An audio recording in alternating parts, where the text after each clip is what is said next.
Oklahoma's been dominating the Big 12, especially since Lincoln Riley came and took over for big game Bob Stoops. The season win total for the Sooners, 11, minus 110 each side. They've hit the over in 4 of the last 5 seasons in their win total. Now, it's only 12 regular season games. This does not include bowl games or even the conference title game. This is your best bet of the entire conference with 11. Where are you headed? I'm going over. Really? Find me 2 losses on the schedule. That's the thing. I think the most likely scenario here is that I push. I think the second most likely is that I win, and then the third most likely being that I lose. One of the weakest non-conference schedules in all of college football. Tulane, Western Carolina. All right, Nebraska, they haven't been very good under Scott Frost, but at least they're going to host that game. Then look at 3 of the big matchups this year. Iowa State, West Virginia, and TCU. Those games will all be in Norman. Texas, obviously, neutral site. Who knows what will happen with them? Probably underwhelm as usual. This team is returning. Well, hold on. They usually lose this game, by the way. 4 overtimes last year. This team's returning 75% of its starters on both sides of the ball. The defensive coordinator, Alex Grinch, is now in year 3, and that defense is legit, as we saw last season. Spencer Rattler is going to be in year 2, and he got better as the season went on. He won that 4 OT game against Texas, beat Iowa State in the Big 12 title game, beat Florida in the Cotton Bowl. As the year went on, Oklahoma got better and better. I just don't see it on the schedule. I don't see it with the roster. How are they going to lose 2? Like I said, if they lose 1 and I push, so be it. Their defense not getting enough credit the last couple of years. They turned things around, especially by Big 12 standards. You don't have to be lights out the 85 Bears either. But it is fascinating because they did suffer head-scratching losses, and they have 2 games where they're going to be around 7 and 9.5 points, right? They're 9.5 in the Red River rivalry. You mentioned neutral site. Then obviously Iowa State. But again, that's at Memorial Stadium in Norman. Let's bring in the Bear, Chris Felica. Bear, where do you come down on the Sooners? Because I think that's a perfect number, 11 minus 110 each side.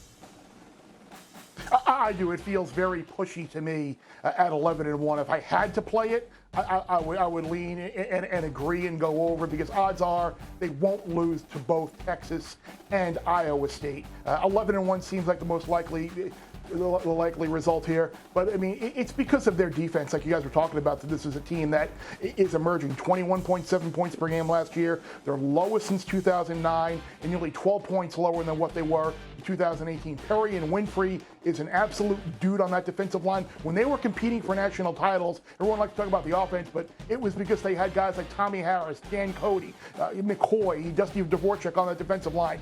Winfrey's another dude. I think 11-1 is probably the most likely scenario, but if I had to play it, I'd go over. Yeah, no, it's fascinating because they've stubbed their toes. They get everyone's best shot in the conference because Texas is in sort of that rebuilding mode. It is Oklahoma setting the bar. And I also think there's parity in the middle, which is kind of always the case, but even more so now in the Big 12. And that's where I'm going West Virginia at 6.5. My favorite play. Speaking of defense. Yeah, is the over. And now they've lost a couple corners this offseason, but the rest of the team has played D. But I just think the middle of the Big 12 is better than we've seen in recent years. Baylor's in that discussion as well. Texas Tech, who can figure out what they did last year. But I like West Virginia. It's kind of a game manager offense, if you will. Yep. They can ill afford to turn the ball over. But I love what Brown is doing as a coach. Really a program that's trending in the right direction. But this win total might be decided in the first 3 weeks.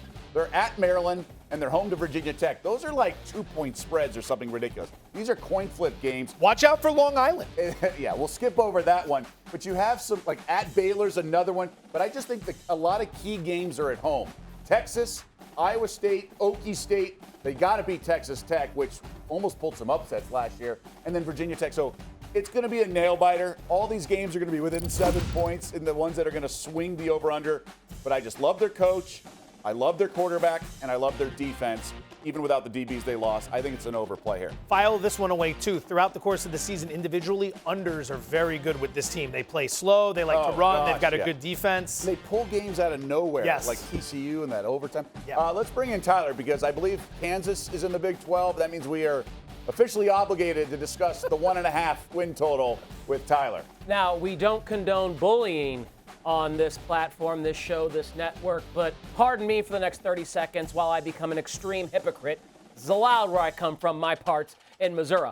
Under 1.5 to me is a lock for the Kansas Jayhawks. Let's go back to last season. They were 0-9 with Les Miles as the head coach. Then this offseason, Miles, surprisingly and not expected by Kansas, had to be relieved of his duties because of some conduct back at LSU. So they had to scramble for a new head coach. Look at the schedule. Just take away all the Big 12 matchups because we know they're the worst team in the Big 12. At Duke, Too bad this isn't on the hardwood. You still probably be an underdog in that case. Coastal Carolina might beat them by 70, one of the best non-Power 5 teams in the nation. Their best bet to get a single win is South Dakota.